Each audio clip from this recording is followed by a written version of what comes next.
It's time to feel the rage. Welcome to Film Rage, where we talk movies in theaters, streaming, and classic films as well. Directors and actors beware, as you cannot hide from the rage. My name is Bryce, and I'm part of the Film Rage crew, which also includes Jim. Hey there, Jim.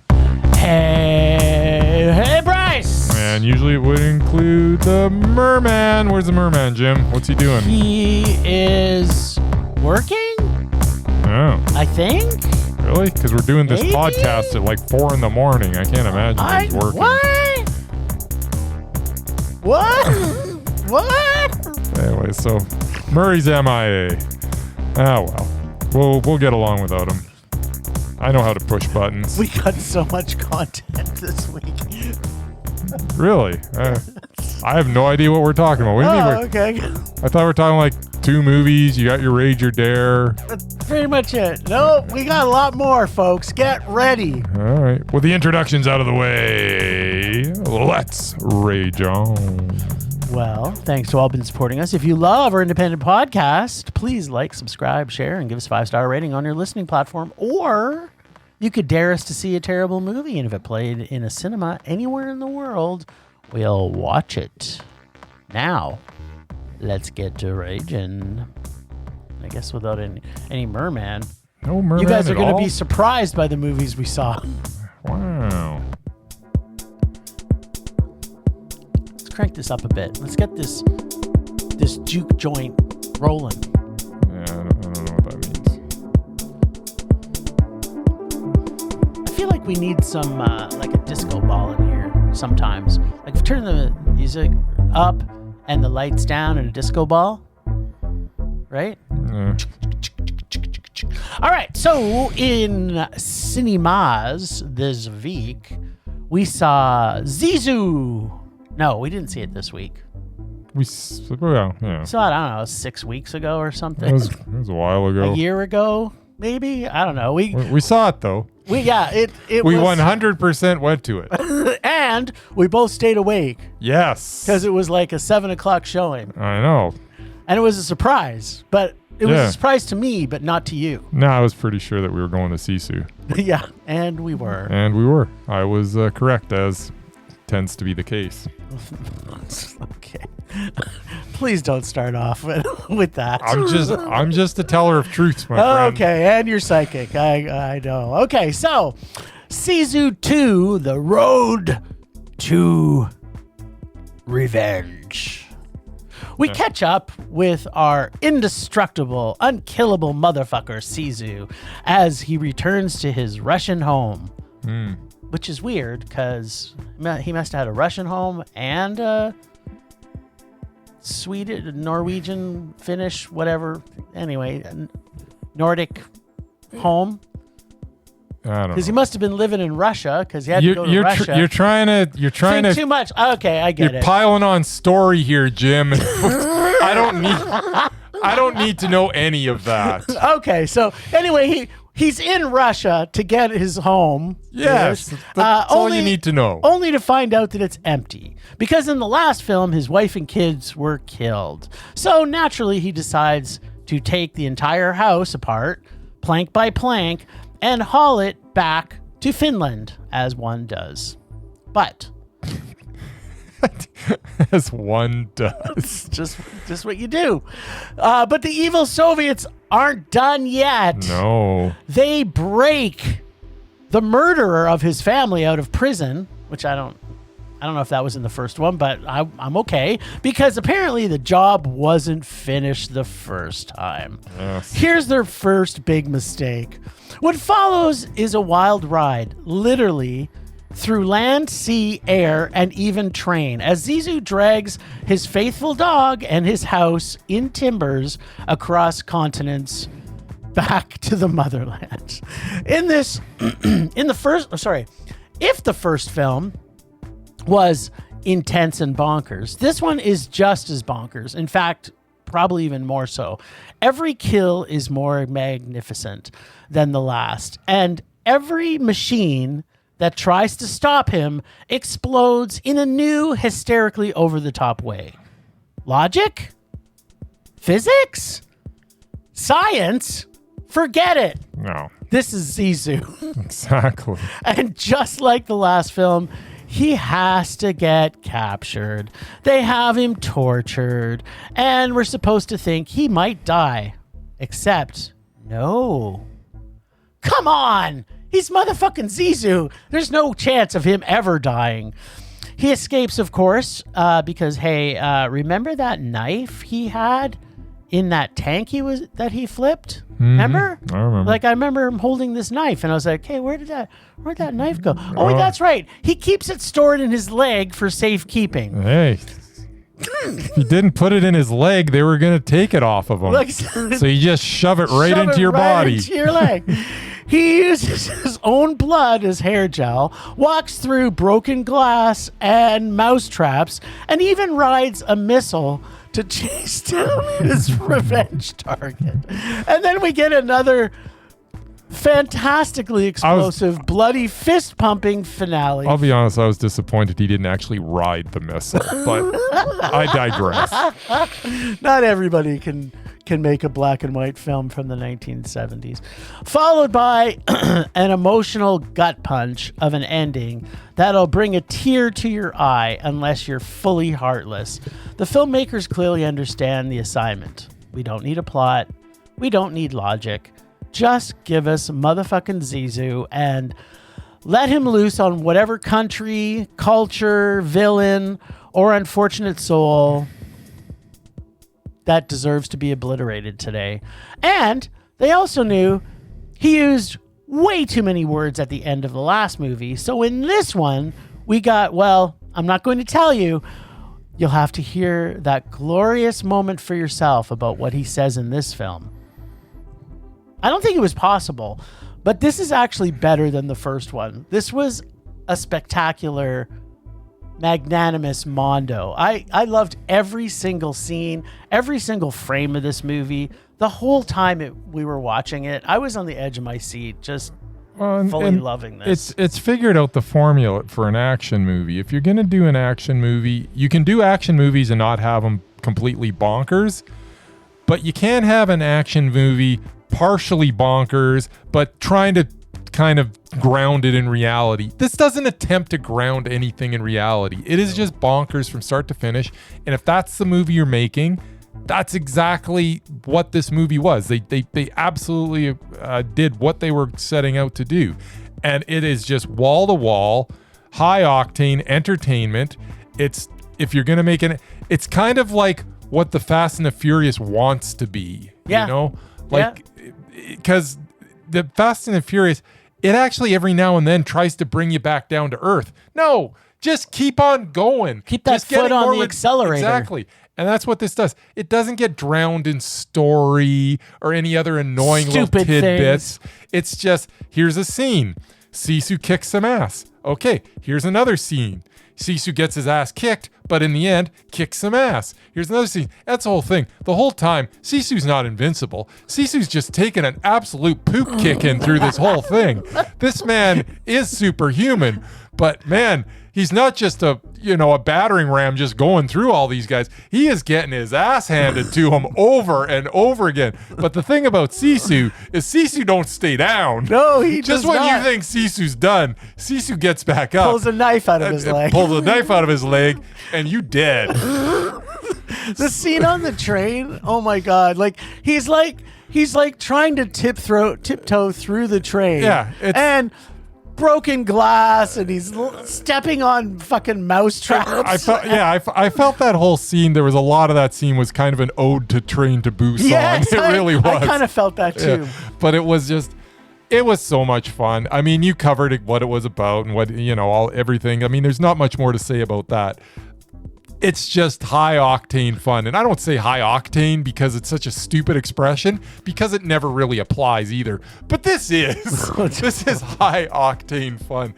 It is just a glorious event of just ridiculous action that you're not going to see anywhere else. And it knows what it is, and it does it so well. And the lead actor in this, what's his name again? I can't remember his name. I should know his name. Yorma Tomita. Tamila. Finnish god. Yeah, he is. I mean, there's And his evil villain, right? Like, yeah. Well, Richard Blake is all. Oh, Stephen Lang, you're talking about? Yeah. Stephen Lang's fantastic, and Richard Blake, I think, was in the first one as well. He's great too. I mean, it's just so well cast, but they're playing. I mean, don't get me wrong. You're not. Everything in this is so stereotypical, but that's okay because of what this movie is. It's just so over the top fun. It is absolutely mondo. If you like the original Sisu, you're gonna love this. If you didn't, what's wrong with you? Yeah, there's nobody that could watch this movie and not like. I think I saw an advertisement even this morning when I was just flipping through shit, and it has a 97% approval rating on Rotten Tomatoes. I'm like, what's wrong with these 3% %? Well, it's absolutely. Like, who are these idiots? That's like trying to watch RRR and thinking this movie's boring. What? I wasn't entertained enough. What? Oh, I'm sorry. You had to read some subtitles. Is that the 3%? The people that had to read fucking subtitles? I guess. Yeah. Anyway, so it was a mondo for you, I'm guessing. So it was a mondo. I said it. Okay, good. I think you got something else to say. Yeah. See if you can figure out these machines without murdering. I got this all figured out. In fact, I'll do it even better because we're actually going to get Mondo in full blast. Nice. Mondo! And stereo, actually. It's in full stereo. All right, so we go from the great and no predictions, but I think there may be some more great that we have this week. But we go from the great to the not so great, or sorry, it's actually the opposite of what the title is. Wicked for good. So, from the opening scene, I'm already asking myself, what is this even supposed to mean? We're freeing yaks to stop prison labor on the Yellow Brick Road, and then we get 6 more hours of sequel level exposition dumped on us like a landful of unnecessary backstory. Just like the first one, it over-explains everything we never asked for, reminds us it is absolutely nothing like the musical or The Wizard of Oz. I mean, I'll talk more about that later, and tries to convince us that it's magical while delivering a bloated, Disney-fied piece of garbage. And I thought Glinda was supposed to be good. Anyway, we're told she's, and I'm putting this in heavy quotes, there to lift everyone's spirits. She's just a flawed character, Jim. Okay, yeah. Because there's an evil witch. Sure, okay, whatever. Meanwhile, I'm sitting there watching why Michelle Yeoh and Jeff Goldblum are singing. Oh, God. Why are they singing? I don't even want to call it singing. Like, these two should not be in a musical. Did anyone else wish there was also subtitles on half the songs? Because I couldn't understand a single damn word that they're singing. Like, I was actually looking for subtitles because I'm like, what the fuck is happening when they have a song when there's a crowd of people? I couldn't understand what they were saying. Nope. Scene after scene just endlessly expands on ideas that don't matter, turning this into a budget soap opera with glitter. There's no narrative reason for anything from one moment to the next, and every now and then they toss in a desperate "Remember the Wizard of Oz?" breadcrumb, like throwing candy to children. By the time we hit the song Wonderful, I had forgotten the point of all of this. Like, the transition from the first one to this one, it's like, in reality, is it 2 months later? Is it 6 months later? Is it 7 years later? Because why is the big reveal so astronomically stupid? I can't even unpack it. The witch fight in Munchkinland, the boyfriend theft, the character motivations written by someone who skimmed Oz Wikipedia page once. Nothing connects to anything in Oz canon, really, for the most of it. The boyfriend just casually showing up in Munchkin Land, like he teleported. Every scene contradicting the last, and halfway through it, I suddenly remember, wait a minute, weren't they still in Witch University? So now I'm a little confused. Twice in the same movie. Well, I shouldn't say twice in the movie. I was confused all the way through this movie. Like seriously, in the last one, they were still in Witch University, like in the first year of Witch University.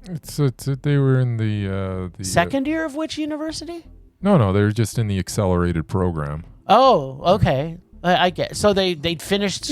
You gotta create your own narrative, Jim, because there's no narrative if you create it. I mean, if you don't create it, then you're just confused. You're gonna go insane. Just make something up in your own head and say, okay, that's what happened. And then when it goes from one scene to the next, and you're just like, what's the motivation of anybody in this?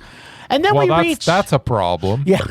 And then we reach the final insult as we go to the house that dropped on her sister. Why was Elphaba's sister even outside in a tornado? Oh, she was trying to find somebody or something. I don't remember. Oh, right. I had to make up my own narrative. Okay, so, and there are like 72. She was searching for the dude that turned into the Tin Man. I don't care. I'm going to spoil everything. I really don't give a crap. Go ahead. Spoil everything. Okay, so then Spoiler alert. And then there's 72 flying monkeys at her command. She has a flying broomstick, and somehow her boyfriend's grand plan is, nah, I'm just going to stay here and get captured. Which boyfriend are we talking about? The Elphaba's boyfriend. Oh. I'm just going to stay here and get captured. Why don't you fly away with the monkeys? Wasn't that Aubrey Grandini's boyfriend? I don't know. Aubrey Grandini. You mean Ariana Grande? Right. Whatever. I don't know her name. It was her fiance. They'd already done the nasty in her treehouse. This is after when I missed that. Aubrey Grandini did the nasty in the treehouse with Elphaba did the nasty with Aubrey Grandini. Oh my God! Did you fall asleep in this? No, I was awake the whole time. That's why I'm shocked by these events that you're describing to me. Oh, you're talking about Prince Dinkeldorf or whatever his name. Prince Dinkeldorf. He's got a weird name. Ollie Wally or something. Something like that. Oily Boily. Oily Boily. What was his name? I gotta look that up for you. You know what? Why don't you look it up? But I'm like thinking to myself, Fiero. Because he totally looks like a Fiero. He's totally Fiero. Isn't that a car? A Ferrari, maybe? No, isn't there a Fiero? Wasn't that like that knockoff one that was like smaller? Oh, yeah. It was like a Pontiac Fiero or something. Yes, you're right. Okay.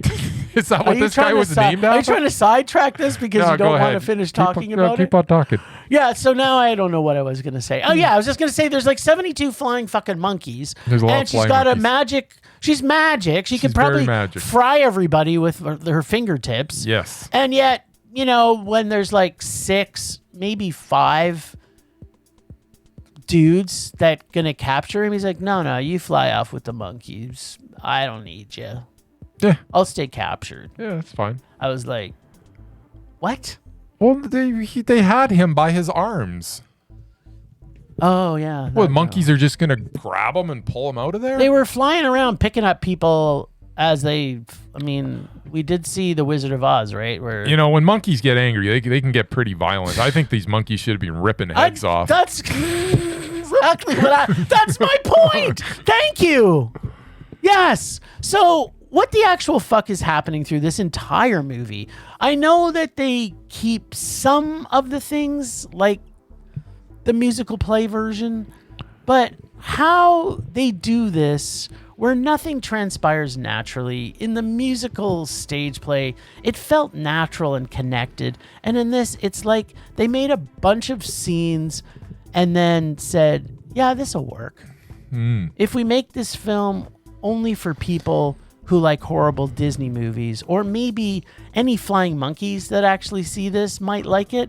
And as much as the first one was a rage, this was a minimum 2.5 times worse than the first one. And I remember feeling severe pain watching the first one. But this was truly, truly horrible. This is definitely going to make my worst top 5 films of this year. It Really? was completely horrible. I hated every single second of this. Every second of it. Every second. I'm trying to think if there was one redeeming. I did like the guy from Saturday Night Live who's Ariana Grande's assistant. Yang. Yeah, Bowen Yang. I like Bowen Yang. I just like him in everything. Okay. And I actually think I like Alphaba's voice. And but otherwise this movie's horror. Like, it's just not good. They Disneyfied so bad that it's just unwatchable. There you go. So It's a rage. Oh, it's a rage. Yeah. I thought you were going to throw one of those curveballs that you do sometimes. It's like, yeah, so is me.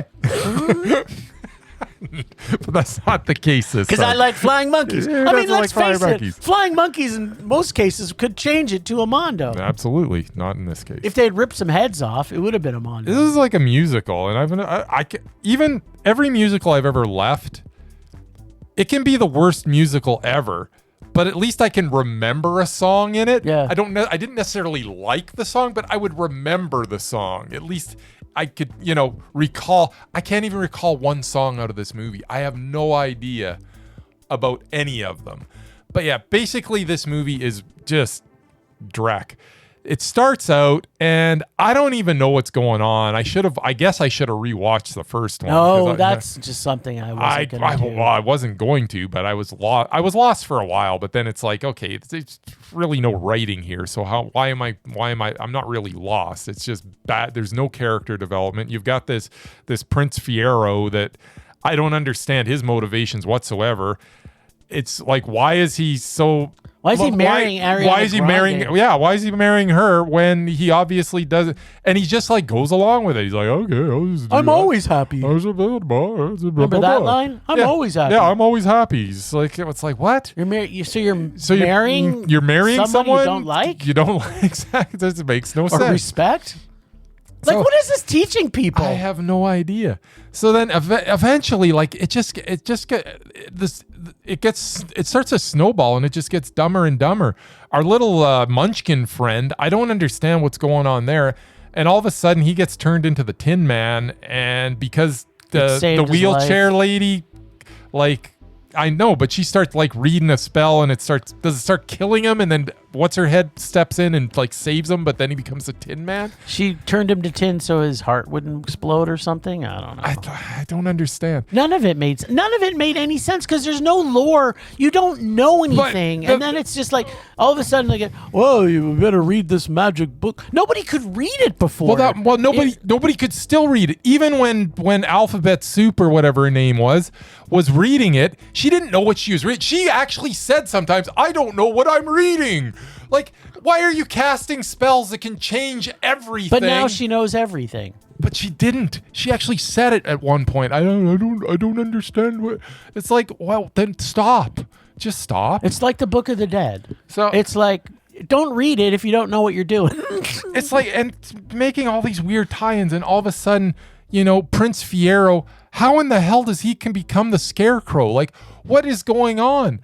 And isn't the Scarecrow supposed to not have a brain? He's supposed to be dumb? He's not dumb. He's like kind of... He was acting. He's an actor. He's an actor. So anyways, all I got out of this is we went through this whole thing so that the Wicked Witch of the West could get it on with a Scarecrow, and I guess make Scarecrow witch babies. Yes. Is that what this was?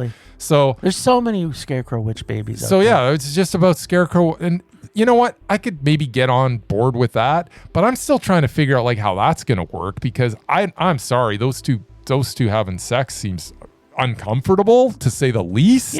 People will. But I guess we all have our kinks. Yeah, everybody. Some people put different things in their orifices. I guess somebody likes straw shoved up their. Got another word of got wood. I suppose so. Yeah. It was just very, very weird. But yeah, it was all about the. I guess was that the end thing? Is it? I don't. In the end, I'm praying to the old gods. So and here's what I got.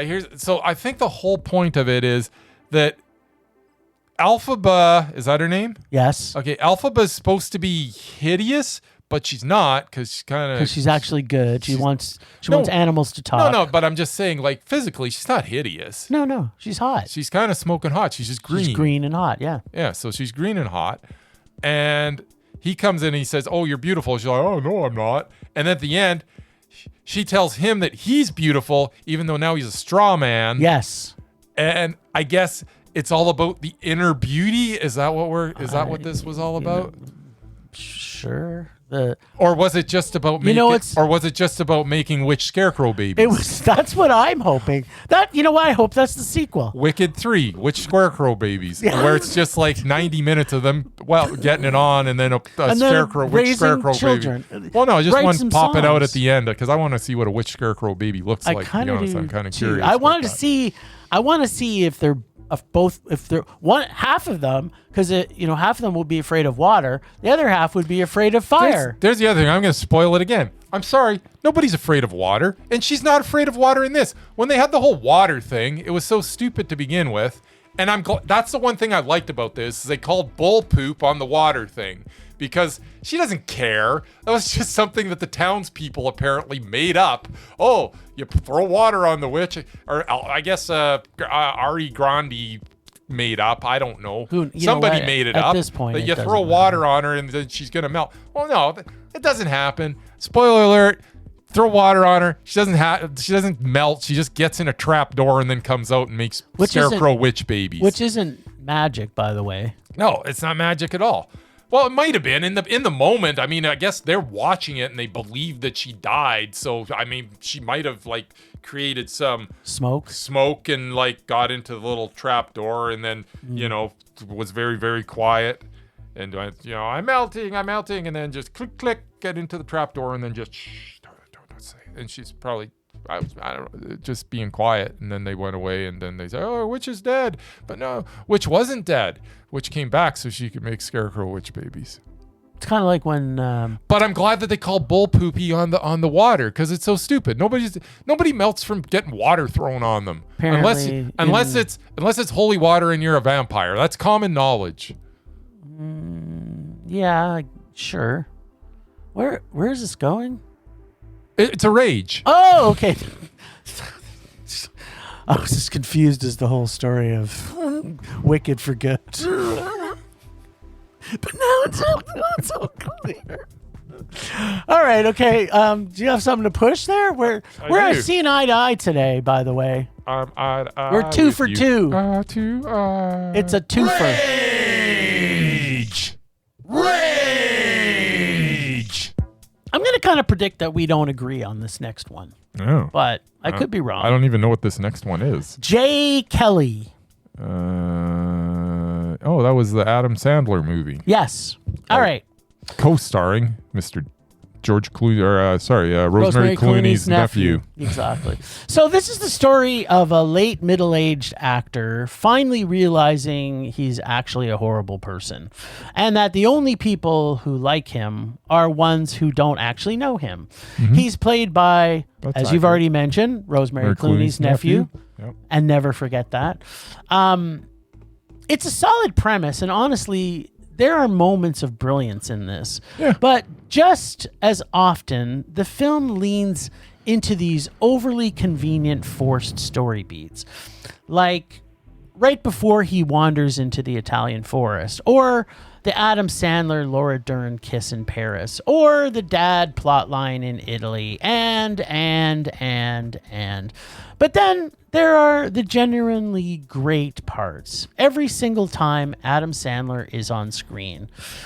The little character touches, like the ascot and the cheesecake. I'll take the ascot. It's so good. And then he puts it on immediately. So and a bunch of the tertiary characters who genuinely steal scenes from everyone.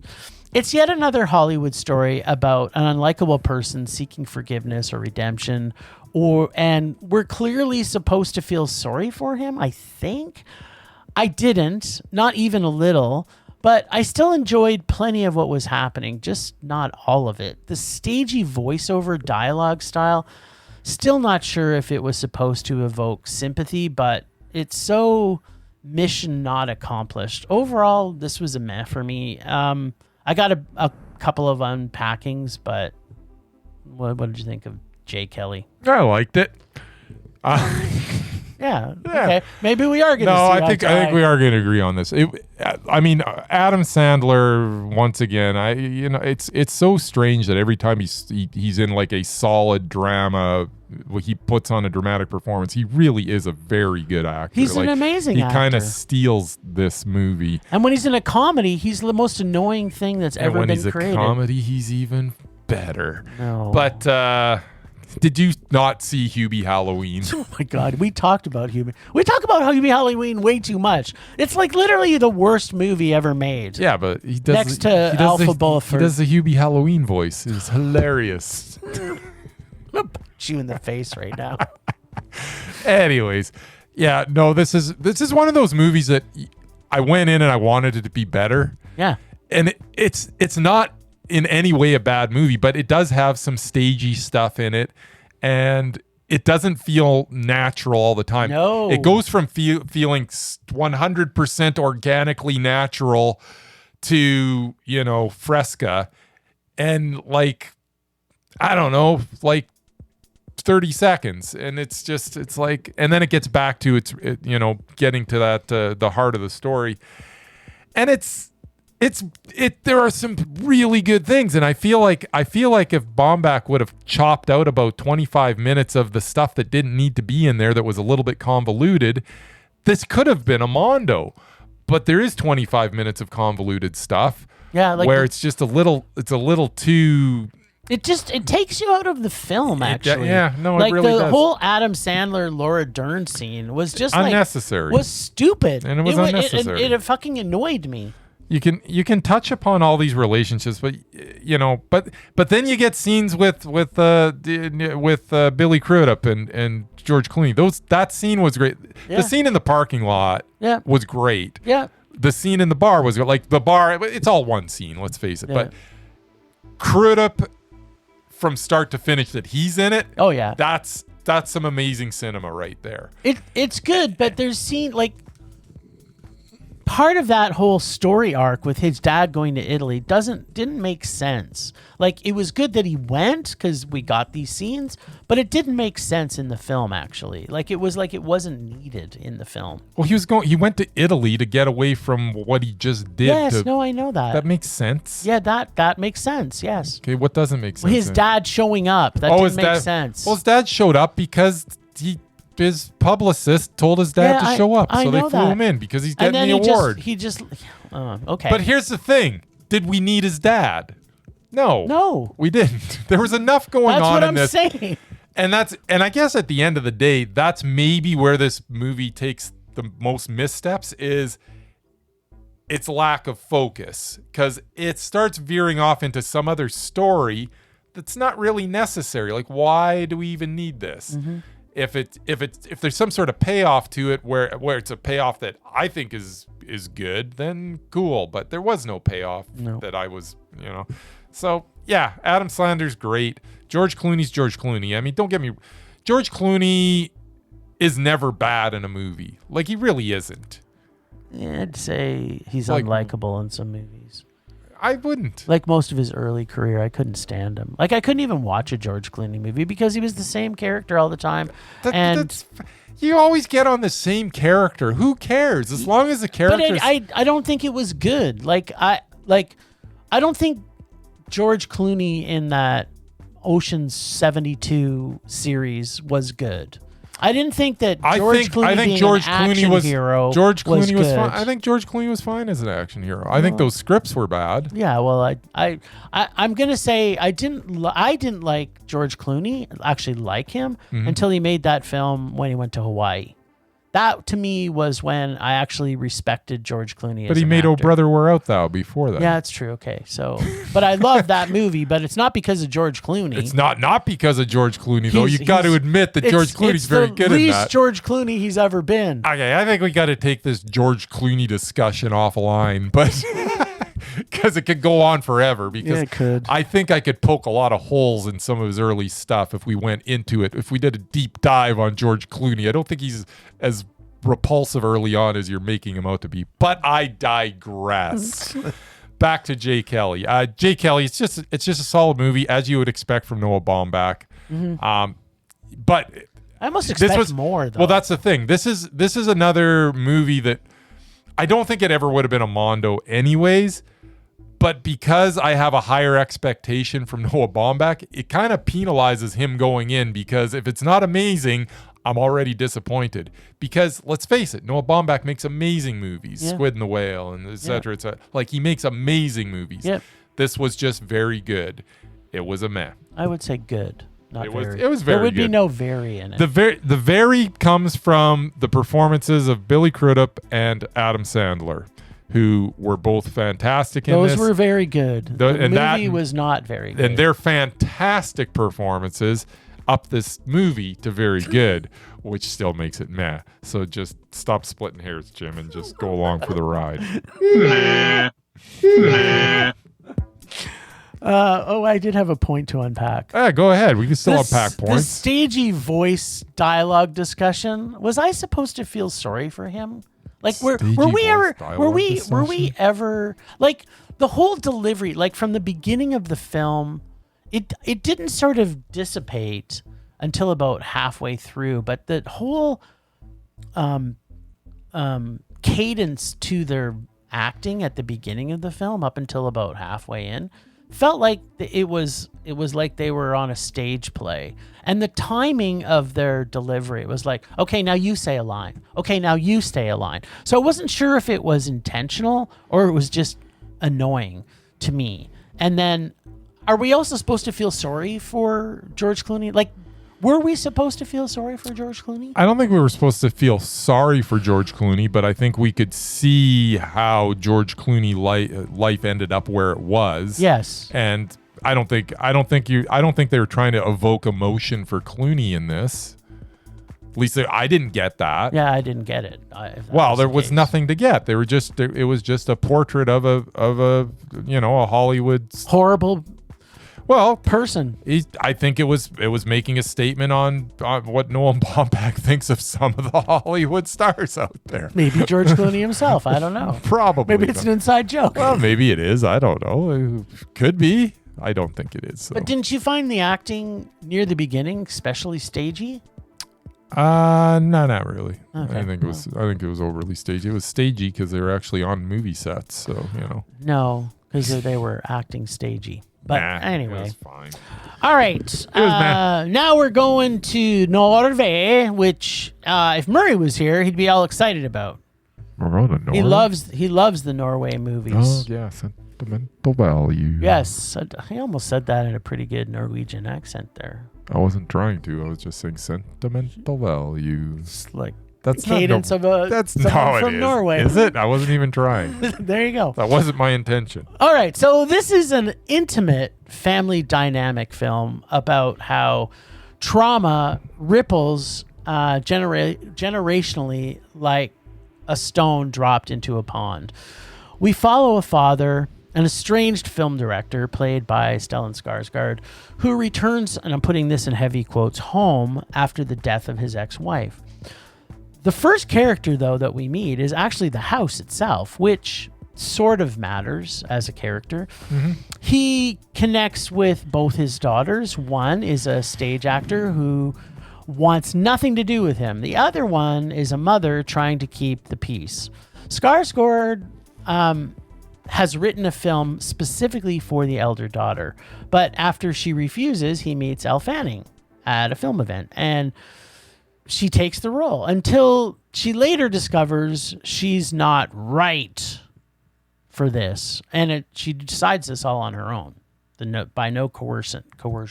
She realizes that he's written this for his daughter, and she's the only one who can play this character. His character is a drunk, a narcissist, and also an undeniably brilliant director. The story doesn't force the usual threads these films lean on. Instead, the characters unfold in front of us through observation, reaction, microexpression, and restrained dialogue. It doesn't spell out every beat. Things slowly become transparent by the time we reach the climax, the family damage is deeper and more complex than we assumed, and each character is changed, maybe even healed. We don't know this 100% for sure. We can kind of assume this based on how the film ends, but nothing in this is certain here, and I mean nothing. Not any spoilers here, but the compassion in one of the final scenes between the two sisters is a legit tearjerker, so be ready for that.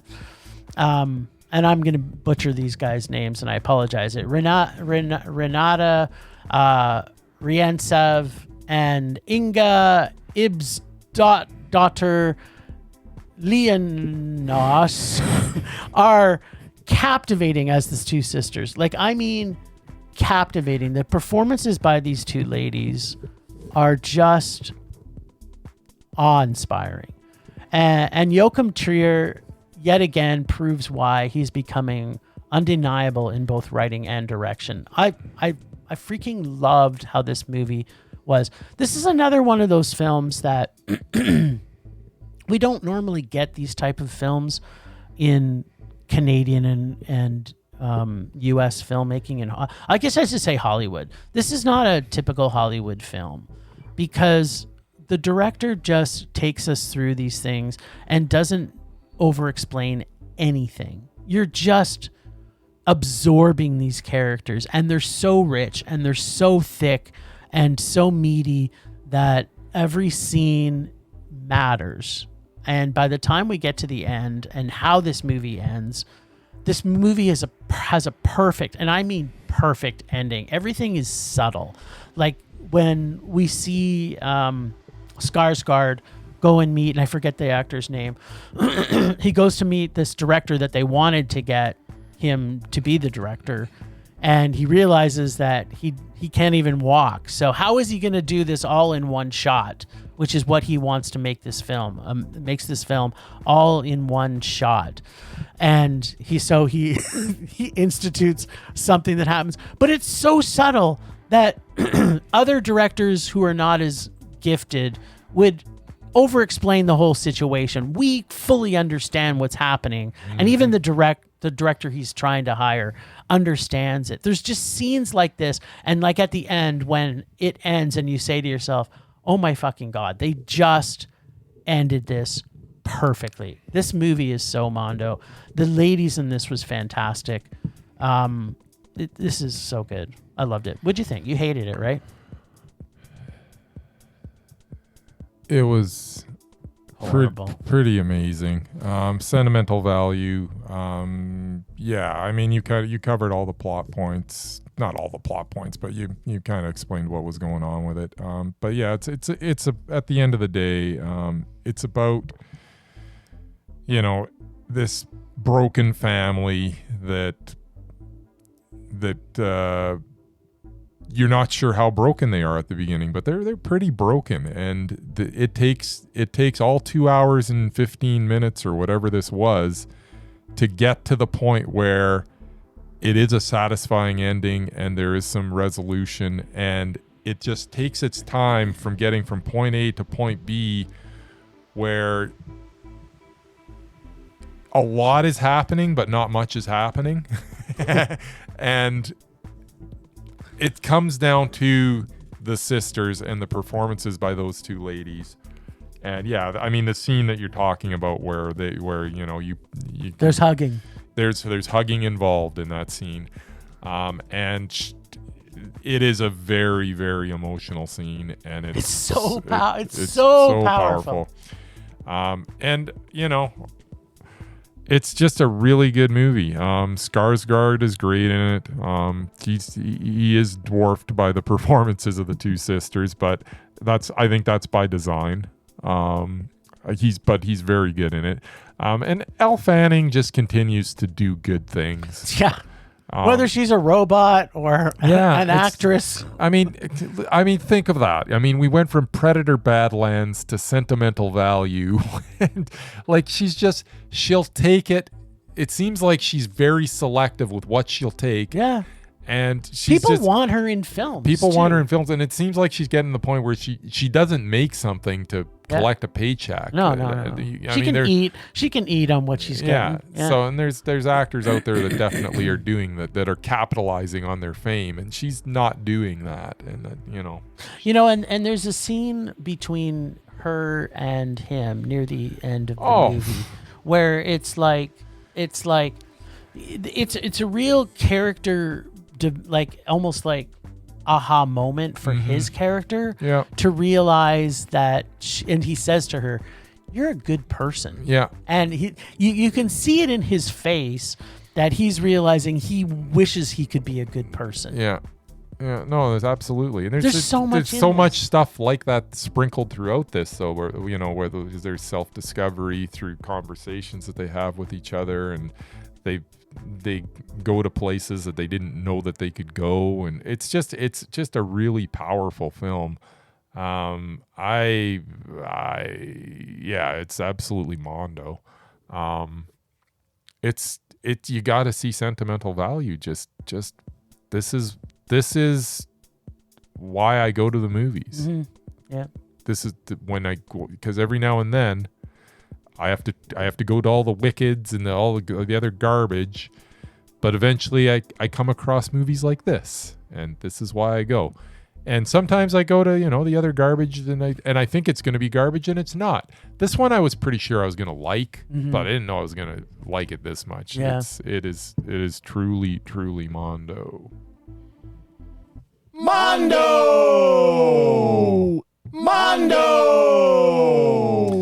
Yeah, this is it just reiterates, I want to say our thoughts on films, but I know for sure I'm saying this statement. It's definitely about my thoughts, and you can agree or not. But I've said this many times, is that I don't normally go. I go to the cinema, we see everything, but I don't go to the cinema like a lot of people go. I'm going to go see this movie because I want to be entertained and forget my life. No, I don't do that. And I never, either. it's funny, even in an action movie or a comedy, I'm not forgetting my life. No. I never do. So if you're going to the movies to forget your life, what I go to the movies is to be changed by the films that I'm seeing. I want to be affected.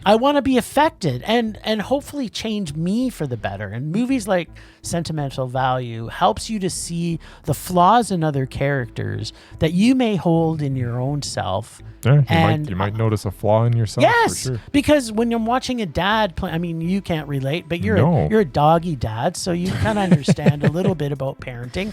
You can say to yourself, I can relate to this father, why they're making these decisions. Or I am married, I can understand this, or I can see from my kids or my grandkids. So, I don't know.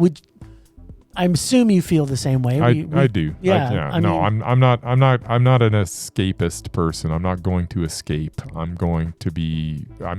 I'm going to movies to be entertained, but to hopefully maybe learn something, maybe reflect upon something that I haven't reflected on in a while. It'll just bring something up that I haven't thought of in a while. It'll take me in a direction that that's what the movies are. They're a journey, and the journey that you take is yours, and it's not about escaping, it's about having that journey.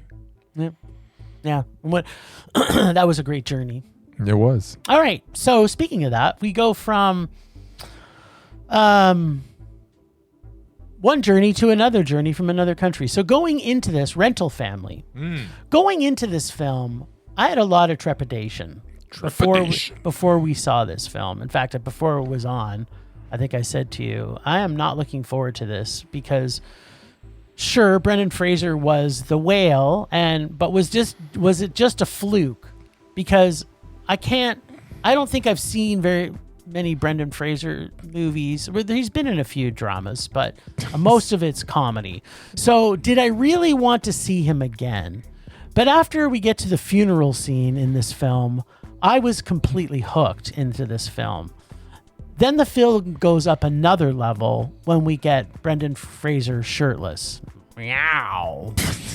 Did it? And we saw him twice. I'm just like, yeah, Brendan all right. Fraser, show us those titties.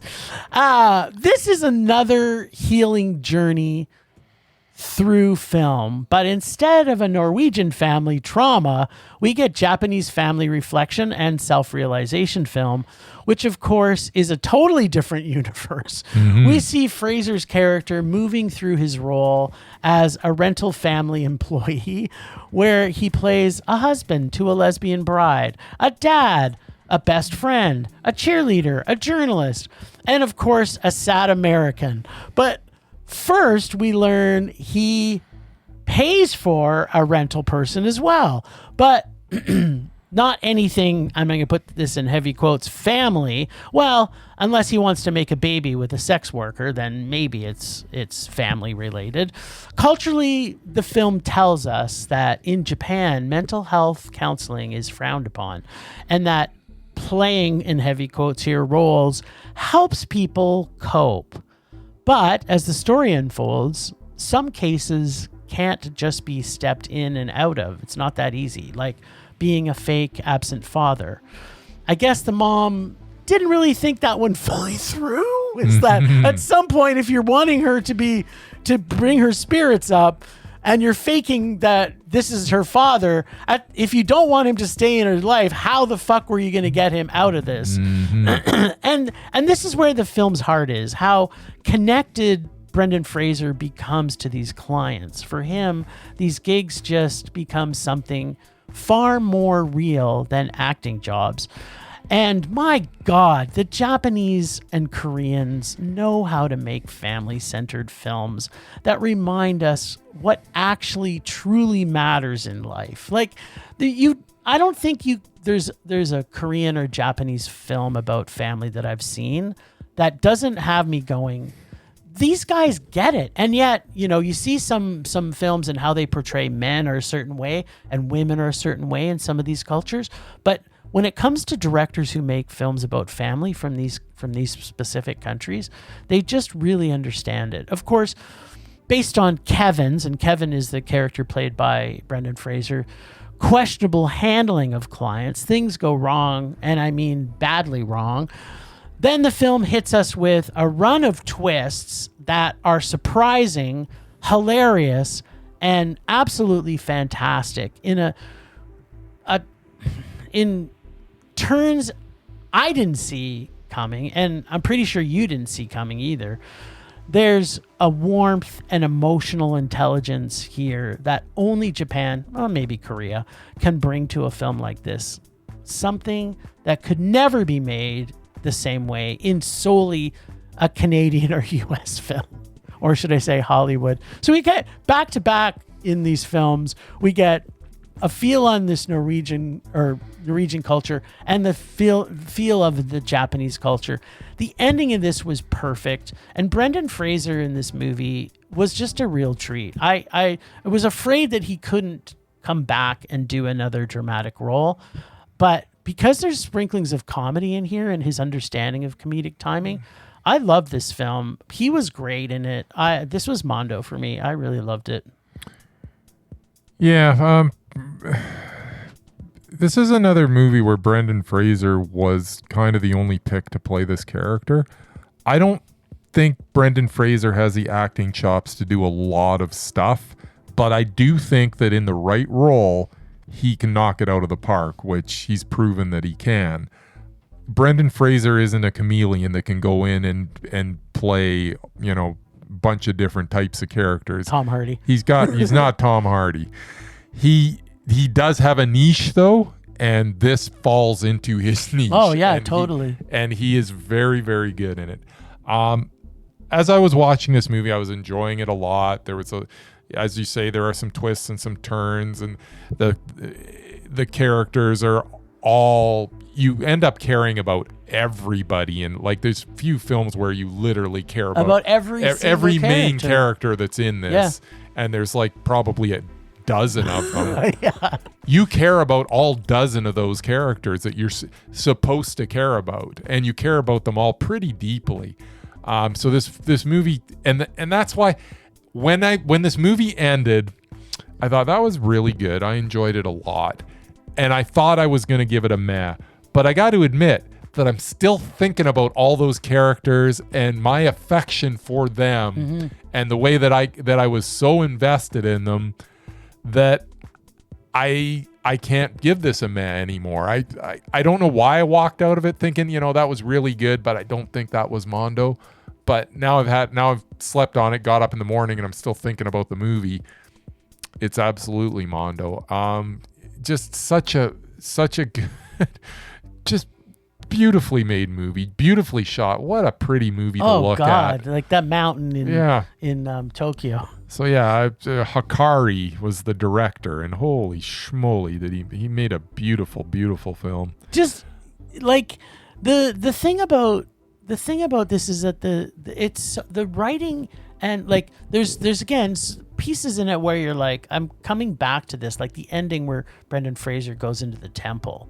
And it's just like that whole scene is so good. Yeah. And like just there's so many things where they wrap up all these different storylines so well. And when I turn to you in the movie and I'm like, did you see this coming? And I'm like, no, I never saw this coming. And it was just like, and then it makes you start thinking about that character because the character is so complex. Like this guy who owns this business, which is to try and help people get over there because they don't have mental therapy where people are utilizing it. So people are doing it in patchwork and things like that, and just how everybody's arc changes in this film. Yeah. Well, this is another one of those movies where, based on what I just saw, I'm like, okay, I need to go find out what else Hakari has done. He hasn't done a lot yet. And it looks like he's done one other movie. Yeah. And I haven't watched it, so now I have to. It's called 37 Seconds. He's the director, screenwriter, and producer, just like he was with Rental Families. Yeah. So I'm gonna have to check out 37 Seconds to see if he's growing as a director, or if he was always just a genius. Mondo!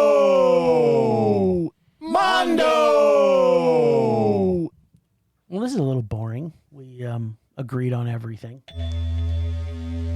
Yeah, well, it happens. All right. So it looks like I was the only film Ragian who was actually involved in Cuff Docs this year. And I'm not going to say what happened. Murray was working. So Murray had... I volunteer for Calgary Underground Film Festival, and so does Murray. But Murray's been working, I think, 72 days in a row now without a day off. So he wasn't even able to attend the festival. But it only averages out to like 3 days a week over the last 6 years. There you go. There you go. So it's quit whining, Murray. Yeah. All right. Just because you're doing it in chunks. Exactly. Now, I want everybody who listens to us to go to calgaryundergroundfilm.org and take a look at the list of films that they programmed for Cuff Docs this year.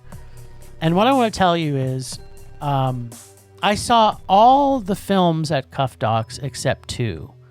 And what I can tell you is, of all the films that they programmed, there wasn't one that I didn't like. Every single film that I saw was a Mondo except for one, and I'm not going to share what that film is. But what I'm going to tell you is the programming team who programmed this festival, this is the best festival I've ever attended. And it's very hard for me to pick my top 3 films that I watched in here, because every single one was different, but at the same time, they were all just so fantastic.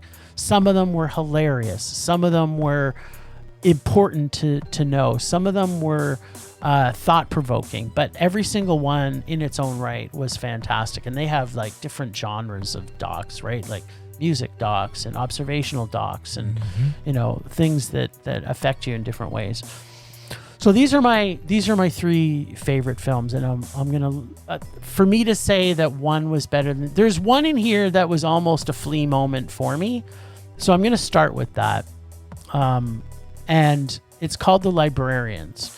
So there hasn't been a movie that I've seen where I've been so angry at the film. Not angry at the film, how it's made, but the film made me so angry at humanity that I was almost screaming at the screen. And not since Assassins, when we saw Assassins, remember? I do. And I was so angry that the universe created these people that are so horrible.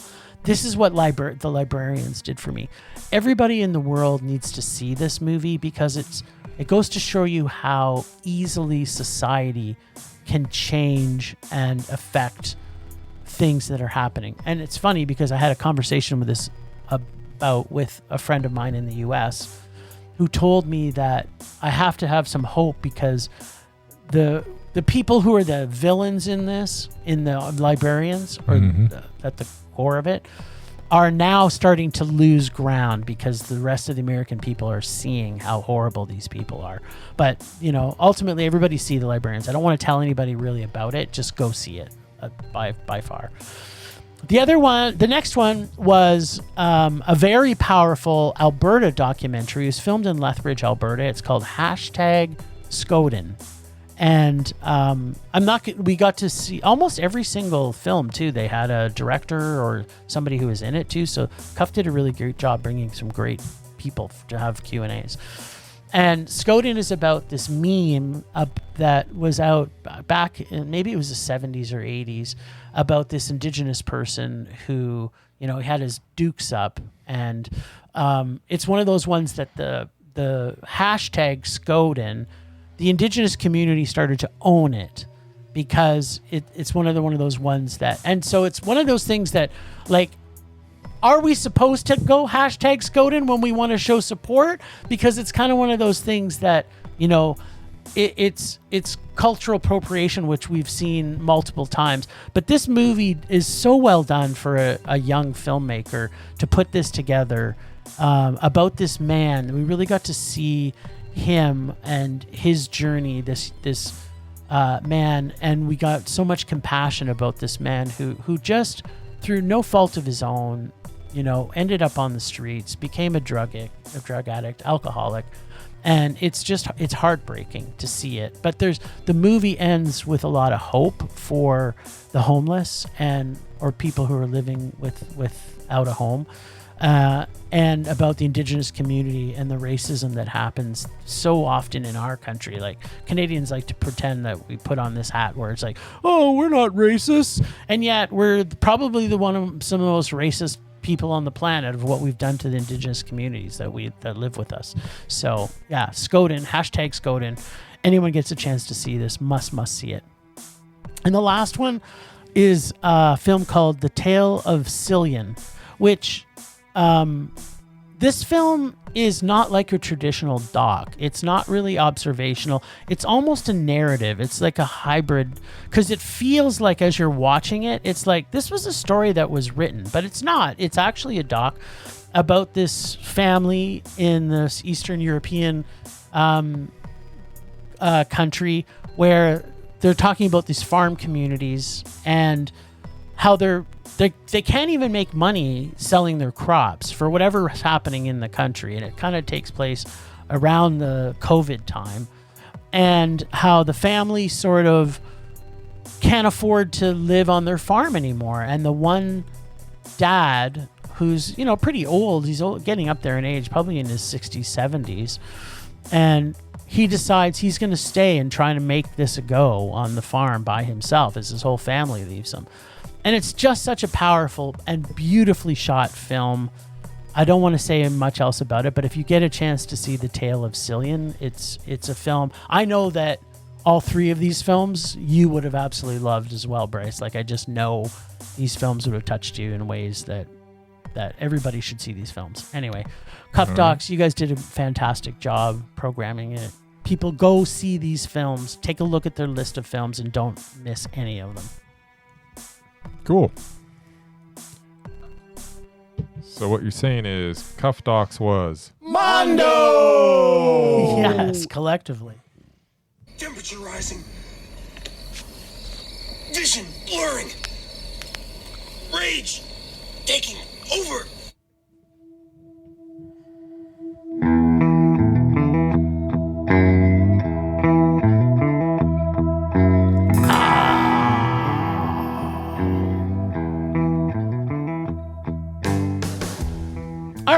my rage this week, I could have had a few things I could have raged about. Disney, Wicked 2, all those things.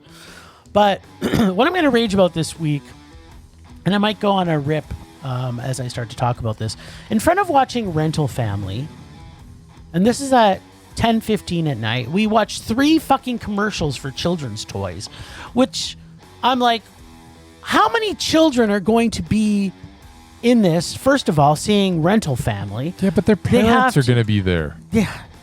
Okay. They have to be able to read subtitles, first of all. Second, how many parents are bringing their 4 or 5-year-old late? And no, Bryce, if parents are at this movie, they aren't thinking, oh, Christmas ideas for my children. That's the point, though. That's why you slam them in the face with it. No, they're not thinking children's toys for Christmas. They want to see sex toys they can use for their spouse in the car on the way home before they have to drive to get the babysitter home.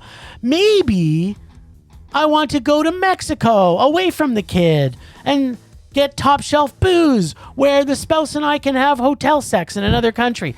There's no one that is a parent that is going to want to go into Rental Family in a movie that is mind alteringly fantastic and then see, hi, it's me, Kitty McKittystein. And then it's like, oh, no idea Santa forgot to fucking put the motherfucking sex toy in my stocking this year. I don't even know what you're talking about. Why did this commercials upset you? are horrible. Because I am a parent, and when I would go to the movies when my kids were younger, I didn't want to see I want to see, oh, here's a strap-on I can get so I can use it in different places. Where have you ever seen an advertisement for a strap-on in front of a movie? Ultimately, that's my rage, Bryce. Who are they choosing to put commercials on for as I'm sitting in the cinema? I can get it. If this was like animation film from Disney and you've got Kitty McKittenstein advertising her wares, then sure, I expect to see that. And I expect all the kids to go, yeah, I want Kitty. But when I'm an adult watching a subtitled film, I don't want to be seeing fucking kids advertising. I want to see sex toys or whatever. All right, cool. That's my rage. All right. That's your rage.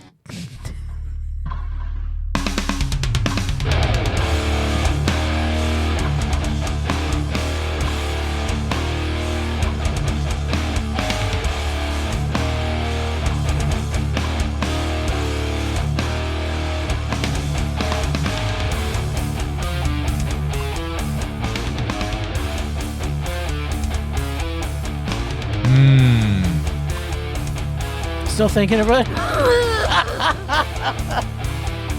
Yeah. I don't know what my rage is. My rage is that the inconsistent serving of popcorn I get from the movie theater. Can you just like shake the bag like a couple of times at least so that my bag isn't like 90% air with like 3 kernels of popcorn in it? I've gotten to the point now where you give me the bag and then I got to be a dick because you can't fill the bag. I got to sit there and I got to slam the popcorn like twice on the counter to show you that you just gave me a quarter of a bag of popcorn and say, could you top this off, please? To which they look at you and go, huh? And I was like, yeah, could you put like more popcorn in it so it's actually a full bag of popcorn? I'm paid for a bag of popcorn. Exactly, not a quarter of a bag of popcorn.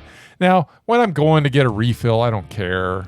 But that first bag of popcorn better be packed to the brim because you're charging me $47 for it. Yep. And I'm happy to pay it. And I pay it every time. You do. But at the same time, don't chintz me on like 30, like, I don't know, 7 cents worth of popcorn, not even. Like just actual cost, not what you'd be charged. Exactly. Give me the full bag. Like, what is going on? The world is unfair to us. Yeah.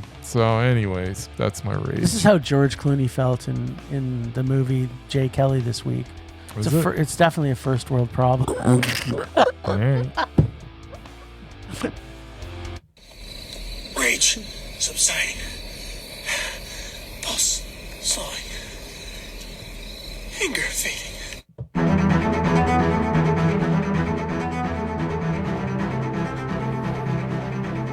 Last time on Rage or Dare, the boys finally decided to see the dare from their favorite listener, David. Oh, you know the cinematic masterpiece, Demon Slayer Kimetsu no Yaiba Infinity Castle? And the understanding is that they are going to be able to get a private in-cinema screening. This week, it's Bryce's turn to Rage or Dare. No, Bryce. Yes? I don't think so. Yes, Bryce, it is I don't think your so. turn. Yes. No. Yes. That's right. Come on, Bryce. All right, let's check in with the boys and see if this time David can get them to the place of rage they have come to expect. Or did he again dare them as a Christmas present like he did with that weirdly awesome sex alien squid movie? Calamari. So delicious. Remember that squid calamari movie you dared us to see? Yes. It was so good. Yes. I think it was Mexican calamari too. All right. Demon Slayer Kimetsu no Yaiba Infinity Castle. All right. So quick update. Bryce and I couldn't see this one together because of scheduling, which means I actually had to watch this alone with no translator / interpreter / Bryce that I could turn to throughout the movie and say, what's actually happening right now? The movie opens with, within the next 5 days, Mosan will come. And already I'm lost. Isn't it Muzan? Whatever. I don't know. We're in a cemetery learning Mosan. Well, here's the thing, Jim. Yes. I'm going to interrupt you for a second. Okay. I think that's my biggest problem with this is there wasn't enough Muzan in this. Okay. Maybe, I don't know. I think if there was more Muzan, this could have been a lot better. Maybe. But I think of all, I mean, you Demon Slayer Infinity Castle fans out there, you know what I'm talking about when we want more Muzan. I have no idea what I'm talking about right now. Just wait. But Musan is coming. Is he? And can't be killed. He doesn't really ever come. I don't know. Barely any Muzan in this. Maybe. There's a severe lack of Muzan. Maybe. He's in it, but needs to be in it more. I need more Muzan. Go ahead. Sorry, I keep on interrupting. Then suddenly we're in the big city. In that city, it all looked the same. Which what are you looked to talking be about? Directly in hell, where a guy, a girl. Didn't the whole thing take place in hell? Was I confused? I'm not sure. It was like okay, go ahead. I'm still not sure. I keep on interrupting. Yes, I'm sorry. Go so ahead. there's a guy and a girl who are falling dramatically while someone narrates that Musan must be destroyed. I didn't even know there was like. Oh, yeah, go ahead. And I'm so fucking confused. There's okay, so much confusion. Fine, Mosan is bad. Is it Mosan? I don't know. These people are good. Yeah, I got it. Okay, so this is the story. He's bad. They're good. At least I think that's the story. And they're all like vampires, right? Like these demon guys are vampires. I don't know. Then the sword fight starts. Magic they're water vampires. swords, fire swords, demons doing demon things. A random girl shows up for what can only be described as absolute I thought textbook. they were the same person in different costumes. Maybe Pigman appears. Oh yeah, Pigman. And I was like, I liked Pigman. I'm like, sure. I didn't know what he was doing, but Okay, look. I know I don't understand anime or manga. Is it manga? I don't know. MAGA? Make America Great Again? No, that's a different thing. Oh, okay. The structure in this movie felt like, number one, fight scene with corny dialogue requiring a PhD in anime studies, followed by 2, quiet, hand-painted, beautiful shot, then followed by 3, demon does something random, killing, eating, or existing.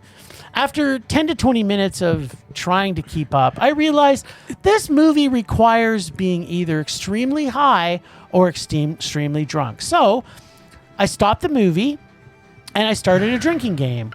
Take a shot every time I was confused. I bought a Costco-sized bottle of vodka, so I was thinking of Bryce, because I became prepared for anime war. 15 minutes later, vodka's gone, ordered sushi for an authentic anime experience, but was so hammered, I only ordered sashimi. By the time Skip the Dishes got there, I was basically unconscious. I inhaled the food in what felt like 5 minutes, probably 2 actually, because I was pretty hungry. Opened another bottle, still understood nothing that was going on, and then sashimi/vodka combo took its revenge. I puked everything out, I passed out, and had to rewatch the whole film when I woke up.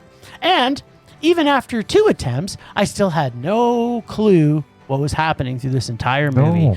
Demons kill people. Fighters fight demons. I think they're there's vampires. there's a secret organization. Infinite demons to kill. Because they're like sucking blood and stuff. Infinite. That's a demon, I guess. Infinite exposition. I could not decode, Bryce. Did you understand any of these things I'm going to list? Okay, and if you can tell me what these mean. First off, breathing styles. I don't know what that is, but they used it a lot. Okay. Nichiren blades. Yeah, I don't know what those are. Okay. Demon blood art.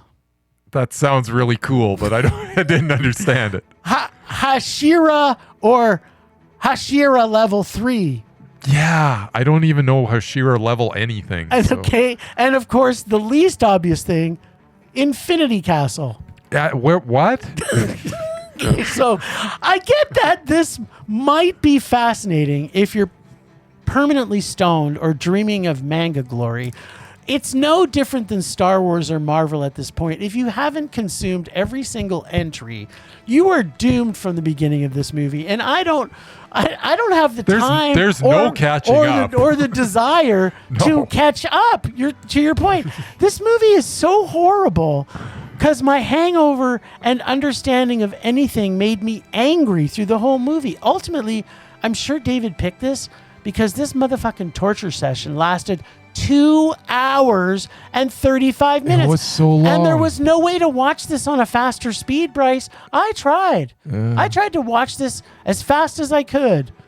I love this art style, though. Watching this on mute with death metal playing while naked might make this tolerable, but I'm not watching it a third time to test this theory. No. I'm just going to tell you that. This was like horrible. There was no alien monster tentacle squid sex in this. Not even one scene of it. This was I'm watching this and it's the same thing over and over again. Like I couldn't differentiate one scene to the next scene, except one time he seems to be battling a little girl and then the next time he's battling like a little boy. And then but that inner maybe monologue, they're the same person. I am don't going know. to hit him with a... And you get that like every time. Exactly. Now I'm going to poke him right in the eye. And then they'd poke him right in the eye. And it's like, why? Now I'm going to use with this move where I do blah, blah, blah. Yeah. And then That was a really good move. I am a demon and I am so impressed by what you are doing. Yeah, this was just very confusing. I didn't know what was going on. And I was lost from the beginning. And I'm like an hour and a half in and I'm like, number one, how am I not asleep? And number two, why am I still watching this? I'm getting nothing out of it. Like I'm just staring at a bunch of colors flying around. I don't know what's going on. Like no clue. And I'm watching the English dubbed one, so they're speaking English, they're saying words, but if you were to put those words on a piece of paper and hand them to someone and say, read that, tell me what that means, they would go, I have no idea what this means. Because it's incomprehensible. Nichiren blades. Nichiren blades. It's like, what? Hashari level 3. What? There is actually one point where I think they actually say that oh, you're speaking utter nonsense, and I was like, yes, you are. This whole movie is utter nonsense. But they said that once, and I was like, somebody gets it, and then it just kept on going for another 2 hours. The writers know how torturing us. But yeah, it was an absolute rage. I could not keep track of anything that was going on. I please don't do this to me again. If you're gonna, I mean, it's okay for Rage or Dare, but at least have it something that I don't have to have like 10 hours of watching going into it to have any idea what's going on. If you're just gonna throw me into the deep end like this, you know I don't have a chance of not drowning. So why are you trying to kill me?